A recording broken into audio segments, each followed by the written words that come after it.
kembali lagi di Klinik Bimbel. Kali ini kita membahas materi tentang momen inersia. Nah, momen inersia itu masih masuk ke dalam materi dinamika rotasi ya, teman-teman. Oke, jadi di video sebelumnya kita itu sudah belajar sigma F sama dengan M dikali A untuk gerak lurus. Kemudian kita juga sudah belajar sigma tau sama dengan F dikali L untuk gerak rotasi. Nah, rumus sigma tau itu bisa juga ditulis momen inersia dikali alfa. I-nya itu adalah inersia, satuannya adalah kilogram meter persegi, dan alfa itu adalah percepatan sudut. Satuannya adalah radian per second kuadrat. Oke, nah hari ini kita akan bahas I ini atau momen inersia. Momen inersia itu memiliki persamaan K dikali M dikali R kuadrat. K-nya itu memiliki nilai masing-masing bergantung jenis. Untuk M-nya itu adalah massa. Lalu R-nya itu bisa dibilang jarak. Oke, nah untuk yang jenis pertama itu ada momen inersia batang. Oh, sebelumnya momen inersia atau inersia itu adalah ukuran kelembaban suatu benda terhadap porosnya. Nah, inersia untuk batang yang memiliki poros di pusat bentuknya seperti ini. Ini di pusat ya. Nah, ini arah putarnya atau sumbu putarnya. Itu memiliki I sama dengan 1/12 ml kuadrat.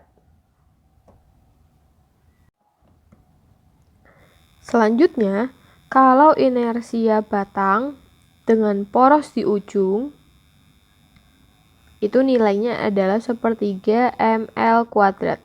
Bentuk gambarnya kurang lebih seperti ini. Poros putarnya di ujung. Selanjutnya yang ketiga itu ada inersia silinder pejal.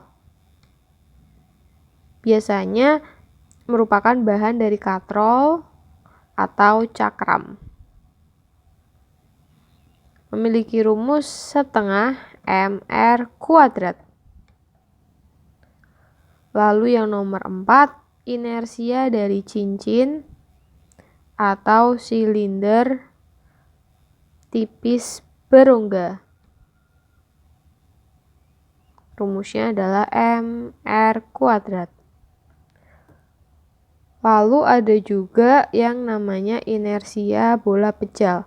Jadi pejal di sini itu maksudnya adalah bola yang padat gitu ya. 2/5 mr kuadrat. Lalu yang keenam, inersia dari bola berongga. 2/3 mr kuadrat. Nah, ini adalah nilai-nilai dari inersia yang sering muncul. Jadi setidaknya kalian hafal. Nah, emang biasanya nggak ada di soal, Kak. Jadi macam-macam ya.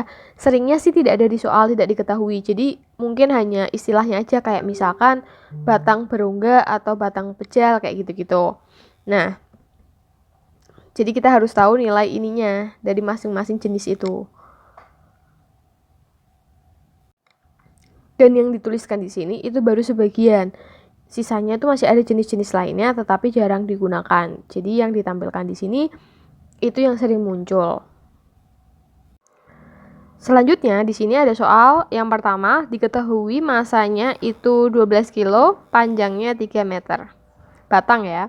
Oke, jadi mungkin kita gambarkan dulu, ada batang, panjangnya itu adalah 3 meter. Tentukan momen inersia jika diketahui porosnya itu ada di pusat. Nah, ingat momen inersia untuk batang yang porosnya di pusat itu adalah I sama dengan 1/12 ml kuadrat. Maka tinggal dimasukkan saja. M-nya itu berarti 12 kilo, L-nya itu berarti nanti 3, berarti 3 kuadrat. Nanti akan dapat 9 kg meter persegi. Kemudian yang B, porosnya di ujung, berarti kita tinggal tulis rumusnya yang batang di ujung. Sepertiga ml kuadrat. Nanti berarti sepertiga M-nya itu 12, L-nya adalah 3 kuadrat. Maka hasilnya adalah 36 kilometer persegi. Nah, kemudian yang C, poros berjarak 1 meter dari pusat batang. Oke, sebentar. Ini adalah batangnya, ini pusatnya. 1 meter dari pusat, 1 meter dari pusat itu berarti bisa aja ke sini. Oh, tunggu. Batangnya kan dari sini ke sini 3 meter. Otomatis masing-masing dari sini ke sini itu 1,5. Berarti kalau 1 meter dari pusat kurang lebih mungkin di sini. Yang ditanya 1 meter. Nah, ini kita bisa menggunakan rumus dari momen inersia yang bergeser. Rumusnya adalah I pergeseran sama dengan I pusat ditambah mx kuadrat. X-nya itu adalah jarak pergeseran dari pusat. Oke, berarti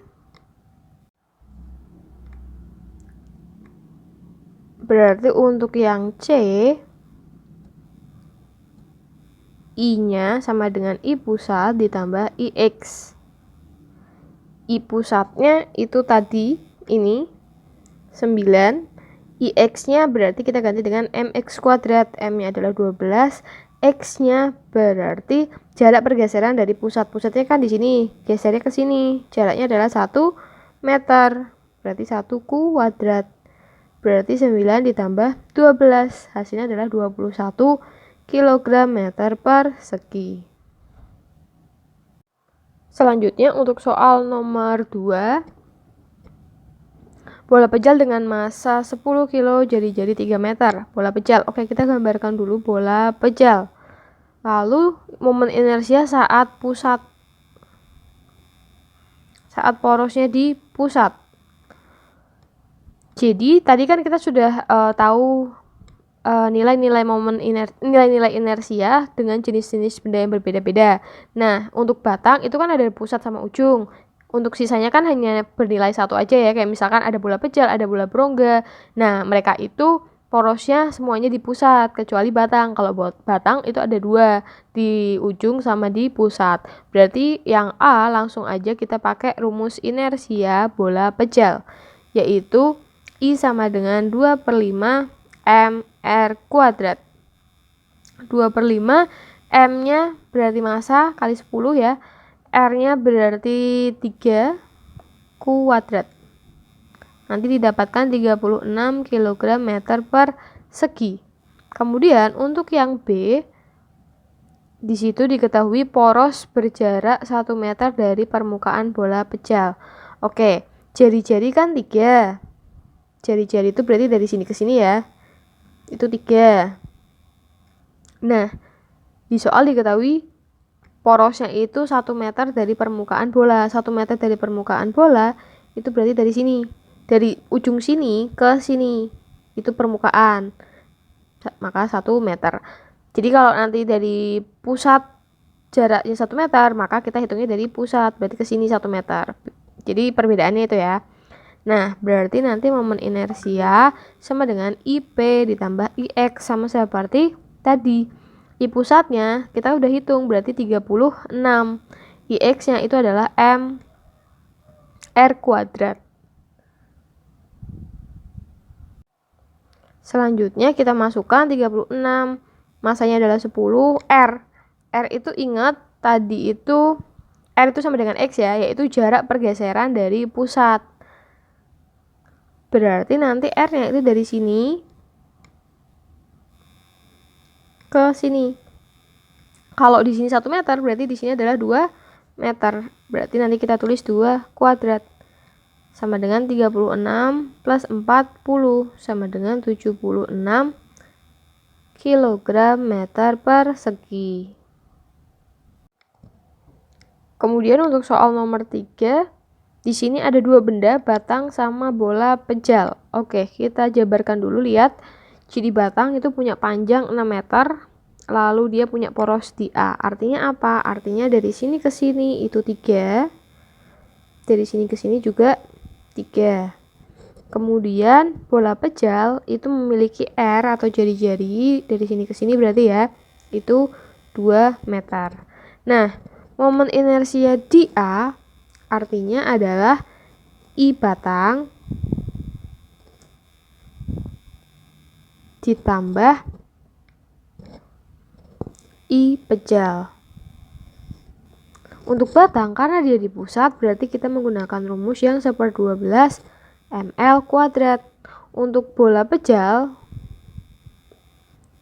pejalnya sendiri itu kita punya rumus 2/5 mr kuadrat. Nah, tapi karena berputarnya terhadap poros si A atau poros batang, jadi nanti ini itu terhitungnya bola pejal yang mendapat pergeseran. Jadi nanti rumusnya menggunakan rumus pergeseran, di mana I pusat ditambah IX.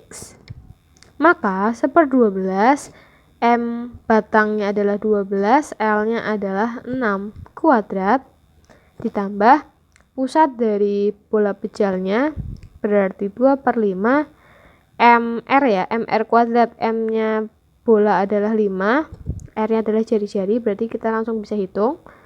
Ditambah M massa 5 dikali X. X itu berarti dari pergeseran dari pusat bola ke poros.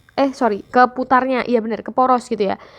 X seperti yang tadi kita udah jabarkan, X itu adalah jarak dari pusat si bola sampai ke poros putar yang mengalami pergeseran itu. Nah, berarti kan di sini 2, di sininya 3. Berarti nanti kehitungnya adalah 5 kuadrat. Kita jabarin ya. Jadi pakai 2/5 mr kuadrat ditambah mx kuadrat. Maka nanti akan didapatkan 36 ditambah 8 ditambah 125. Hasilnya adalah 169 kg meter persegi.